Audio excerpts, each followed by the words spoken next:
মধ্যে শ্রেষ্ঠ একাদশী হলো নির্জলা একাদশী। ৬ জুন যা পড়েছে একাদশী ব্রত পালন করলে যে ফল প্রাপ্তি হয় তা মাত্র একটি একাদশী নির্জলা একাদশী করলে তার সমফল লাভ পাওয়া যায়। একাদশী উপবাস করলে ৩টি উপাস অবশ্যই করবেন। একটি হচ্ছে একাদশী ব্রত কথা, নাম জপ ছাড়া একাদশী ব্রত বেকার। দ্বিতীয়টি হলো তুলসী সেবা দীপদান। এই দিন অবশ্যই এই বিশেষ উপায়টি করবেন যা আপনার জীবনে সুখ সমৃদ্ধি বৃদ্ধি করবে। আগে থেকে তুলসীর শুকনো ডাল জোগাড় করবেন এবং সেটিকে লাল সুতো দিয়ে মুড়ে দেবেন এবং সেটিকে প্রদীপের সলতে হিসাবে ব্যবহার করতে হবে। গৃহের প্রদীপ লাগবে 4টি। প্রথমটি জ্বালিয়ে দিতে হবে দরজার বাহিরে, দ্বিতীয়টি জ্বালিয়ে দিতে হবে অশ্বত্থ গাছের তলায়, তৃতীয়টি জ্বালিয়ে দিতে হবে রান্নাঘরে খুব সাবধানে, আর শেষটি জ্বালিয়ে দিতে হবে তুলসী গাছের তলায়।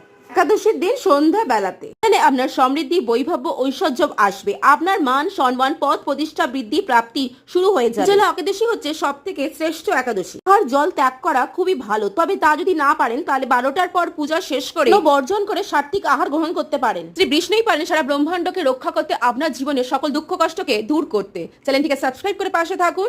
রাধে।